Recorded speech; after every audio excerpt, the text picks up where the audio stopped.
тоңазытқышта балмұздақ бар екен деп алып қарасам, оның ішінде балмұздақ жоқ екен, яғни бітіп қалыпты. Мен ойлана келе үй жағдайында өзім балмұздақ жасап көрмекпін. Бұл балмұздақтың құрамы 3 ғана заттан тұрады. Сәлем достар, менің каналыма қош келдіңіздер. Бүгін біз үй жағдайында ешқандай да қоспасыз, химикатсыз балмұздақ жасайтын боламыз. Менімен бірге видеоны соңына дейін өткізбей мұқият көріңіздер. Видеода барлығы анық түсіндірілген. Кеттік ендеше. Айтып өткенімде, балмұздақтың құрамы өте жеңіл, 3 ғана заттан тұрады. Бізге ең бастысы сливки қажет, 33-35%. Одан кейін вареная сгущенка, я болмаса әшейін сгущенка да жарайды, және де сахарная пудра.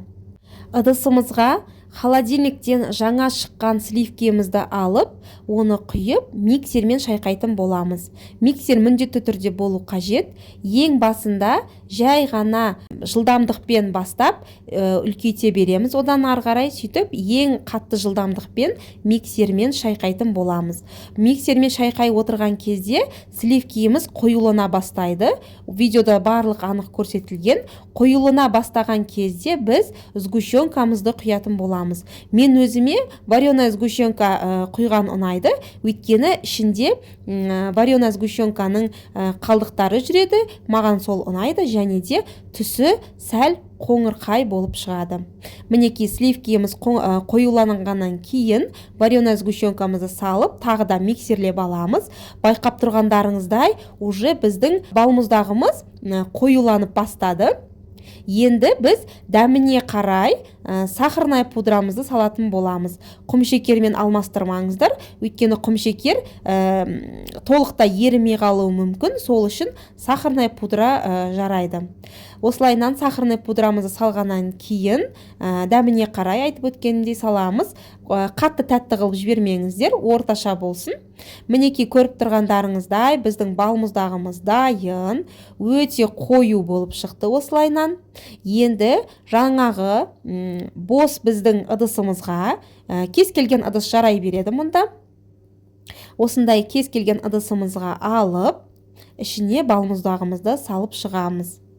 Бұндай балмұздақты балаларыңыз өте жақсы жейтін болады, және де сіз ешқандай да қорықпай беретін боласыз. Себебі құрамы өте таза болып тұр. Және де бір ескертетін жайт, сливкидің да құрамын өте таза болғанын қадағалаңыз. Халал сертификатталған сливки болу қажет. Сонда сіз балаларыңызға еш ойланбастан беретін боласыздар.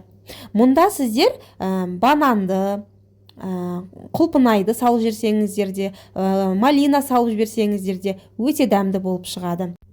Достар, біз дайын болған балмұздағымызды мұздатқышқа бір күнге жіберетін боламыз. Неғұрлым көп тұрса, соғұрлым балмұздағымыз қатып, әдемі тура балмұздақ күйінде шығады. Бұл балмұздақ тез ериді, өйткені бұның құрамында ешқандай да химикат жоқ, желе жоқ. Сондықтан қатты мұз болып кетті деп қорықпай-ақ қойыңыздар, тез еріп кетеді. Сол үшін мұз күйінде тез-тез жеп алсаңыздар да болады. Я болмаса ерітіп жеймін десеңіздер де өз еркілеріңіз. Және достар, мен бұл балмұздақты таразымен өлшеп те көрдім. 600 граммдай балмұздақ шықты. Бұл бір отбасыға жарайтын балмұздақ. Міне достар, көріп тұрғандарыңыздай, біздің балмұздағымыз дайын. Біз негізі бір күнге жеткізбей-ақ шығарып алдық мұздатқыштан. Балаларым шыдай алмады. Көріп тұрғандарыңыздар, бір күнге жетпесе де балмұздағымыз қатып әдемі болып шықты. Балмұздақтың қандай болып шыққанын балаларымның эмоциясынан ақ білуге болады. Құрметті достар, сіздерге де жасауға кеңес беремін. Барлықтарыңызға ас болсын, сау болыңыздар.